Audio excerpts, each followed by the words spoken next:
Mince का एक सीलन भरा ठंडा कंक्रीट बेसमेंट, साल 2000। हवा में सस्ती सिगरेट का गाढ़ा धुआं और कानों में गूंजती एक ऐसी आवाज जिसे किसी महंगे स्टूडियो की पॉलिश की जरूरत नहीं। एक म्यूजिक क्रिटिक के तौर पर मैं ऐसी न जाने कितनी जगहों की गवा रही हूं। सच कहूं तो यही वो जगह है जहां संगीत असल में सांस लेता है, बाहर की उस फैक्ट्री मेड बेजान चमक से मीलों दूर। आज के इस विश्लेषण में संगीत की ऐसी दो दुनियाएं आमने सामने होंगी जिनका आपस में कभी कोई मेल ही नहीं हो सकता। बिना किसी देरी के आइए सीधे इस क्वार्टर सीन के धुएं और असलियत के बीच चलते हैं। दरअसल म्यूजिकल गजेट में वीजे ज़वेयर का एक बयान छपा था और उन्होंने यहाँ बिल्कुल सही बात पकड़ी थी। इन ठंडे बेसमेंट्स में ना कोई मुनाफा कमाने नहीं आता। यहाँ डीजेज, कंप्यूटर गीक्स, इंडिपेंडेंट संगीतकार सब बस एक छत के नीचे आते हैं। ये एक ऐसी आज़ाद पनाहगाह है जहाँ किसी रिकॉर्ड लेबल का हुक्म नहीं चलता। और इन कंक्रीट की ठंडी दीवारों से टकराती हुई उस कैसेट टेप की हिस आवाज़ को अगर हम ध्यान से सुने तो मेरे कानों को ये किसी भी बेजान डिजिटल साउंड से कहीं ज़्यादा सच्ची लगती है। जबकि बाहर की पूरी दुनिया एक अंधी परफेक्शन के पीछे भाग रही थी, तब ये खुरदुरी आवाज़ सिर्फ एक तकनीकी खामी नहीं थी, ये एक बगावत थी। ये चीख कर बताती थी कि संगीत अभी जिंदा है और अभी बिका नहीं है। तो चलिए इस कच्ची खुरदरी आवाज और इन ऑथेंटिक डीआईवाई बैंड्स की असली स्ट्रगल की थोड़ी और गहराई में उतरते हैं। यहां असलियत और उस बनावटी चमक के बीच की खाई बिल्कुल साफ नजर आती है। एक तरफ कैसेट टेप की खुरदुरी आवाज है जिसमें बेबाक जज्बात हैं और अंडरग्राउंड बैंड्स के स्ट्रगल का पसीना है, और दूसरी तरफ है डिजिटल पॉलिश जिसमें मास अपील तो बहुत है पर रूह बिल्कुल निकाल दी गई है। ये एक ऐसी आर्टिफिशियल बनावट है जो संगीत को सिर्फ एक बेजान उत्पाद बनाकर छोड़ देती है। अगर हम साल 2000 के अंडरग्राउंड कैटलॉग पर नजर डालें ना, तो इनकी वैरायटी हैरान करने वाली है। यहाँ NMN और पेयात उगलॉव जैसे बैंड्स का आक्रामक हार्डकोर पंक था, तो दाई पिस्टोलेट का जिंदा और बेबाक रैपकोर जोश। इन लाइव बेसमेंट शोज में जो पसीना बह रहा था, जो आग थी, वो किसी कंप्यूटर में नहीं बनाई जा सकती थी। ये संगीत एसी बोर्डरूम की मीटिंग से नहीं, सीधे सीने से निकलता था। खैर, इस फ्रीजिंग मिन्स्क अंडरग्राउंड से थोड़ी देर के लिए बाहर निकलते हैं। जरा उस चमकती हुई फैक्ट्री मेड दुनिया की तरफ मुड़ते हैं जहां मनोरंजन बस एक पॉप मशीन की तरह चलता है।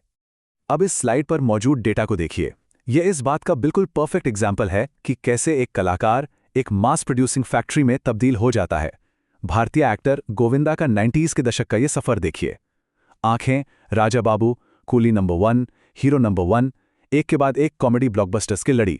ये एक ऐसी इंडस्ट्री का नमूना है जो एक सेट फॉर्मूला पर चलती है, जहां आर्ट और संगीत सिर्फ और सिर्फ मास कंजम्पशन के लिए तैयार किया जाता है। और अगर वो काफी नहीं था तो जरा इस नंबर पर गौर कीजिए, 14। जी हां, सिर्फ एक साल 1989 में इन्होंने 14 फिल्मों में काम किया। ये आंकड़ा हजम करना भी मुश्किल है ना? सोचिए, यहां फुर्सत से कला उकारने का वक्त ही किसे था। यहां तो बस प्रोडक्ट निकालने की होड़ लगी थी। ये पूरी तरह से उस सच्ची अंडरग्राउंड दुनिया का एकदम खोखला और विपरीत हिस्सा है।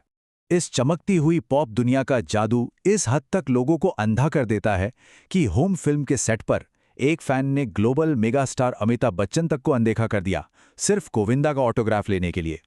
ये इस बनावटी स्टार सिस्टम की एक अलग ही हाइट थी। एक ऐसी मास मैन्युफैक्चर्ड दुनिया जिसका बेलारूस के अंधेरे आजाद स्क्वाटर सीन से दूर दूर तक कोई नाता ही नहीं है। दोनों बिल्कुल अलग ग्रह लगते हैं।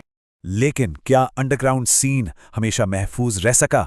नहीं, ये खोखलापन अब हमारे ठंडे बेसमेंट्स की दीवारों को भेद रहा था, और इस बात खतरा बिल्कुल नया था। जरा इस टाइमलाइन को देखिए और समझिए कि कैसे सब तेजी से बदल रहा था।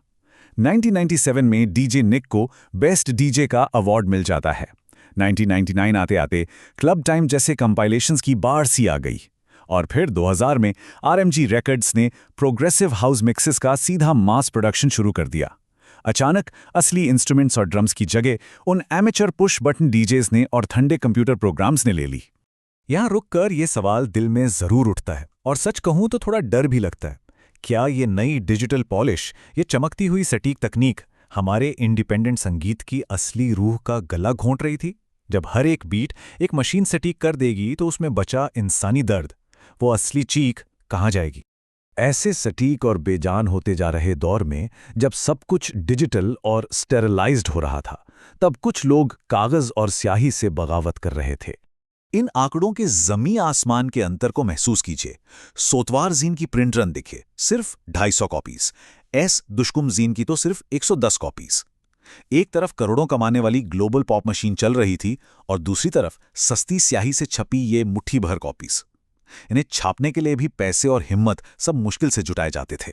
फिर भी अगर सच कहूं तो इन 110 फोटोकॉपीड पन्नों का वजन लाखों में बिकने वाली किसी भी बेजान मास मार्केट रिलीज से कहीं ज्यादा भारी है। ये सिर्फ कागज के टुकड़े नहीं थे। हवा में उड़ती उस सस्ती स्याही की महक और ये खुरदुरे पन्ने एक जिद्दी बगावत के साक्षात सबूत थे। ये उस आने वाली डिजिटल दुनिया के खिलाफ एक आवाज थी जहां सब कुछ एक जैसा और बनावटी होने वाला था। और इस जिद्दी DIY जज्बे को समझे बिना आप इस अंडरग्राउंड कल्चर को महसूस नहीं कर सकते। इस पूरी प्रथा को समझदाद कहा जाता था। असल में सरकार द्वारा पाबंदित साहित्य को छुपकर छापने और बांटने को समझदाद कहते थे। लेकिन साल 2000 तक आते आते इस परंपरा ने एक पंक ईथॉस का रूप ले लिया था। इसी जज्बे ने कमर्शियल म्यूजिक के सामने घुटने नहीं टेके और बेलारूसियन इंडिपेंडेंट सीन को अंधेरों में भी जिंदा रखा। दुष्कम जीने में छपते इस बयान को बिल्कुल ध्यान से सुनिए। जब तक विरोध है, समझदाद जिंदा रहेगा। ये सिर्फ एक लाइन नहीं है, ये एक थक चुकी पर लड़ाई ना छोड़ने वाली पूरी पीढ़ी का मैनिफेस्टो है। ये उस चमकती पॉलिश्ड पॉप दुनिया को, उन ठंडे बेसमेंट से एक खुली चुनौती थी कि हमारा ये सस्ता अंडरग्राउंड शोर अभी चुप नहीं होगा।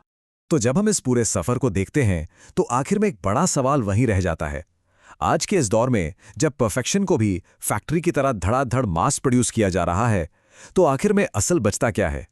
जब बेदाग पॉलिश संगीत की औकात सिर्फ एक प्लास्टिक के सामान जितनी रह जाएगी, तो शायद उस अंधेरे बेसमेंट के पुराने टेप की वो हिस्स, वो खुरदुरी दर्द भरी इम्परफेक्ट आवाज ही वो आखिरी सच्चाई होगी जिसे सुनने की हम सब में ख्वाहिश बाकी रहेगी।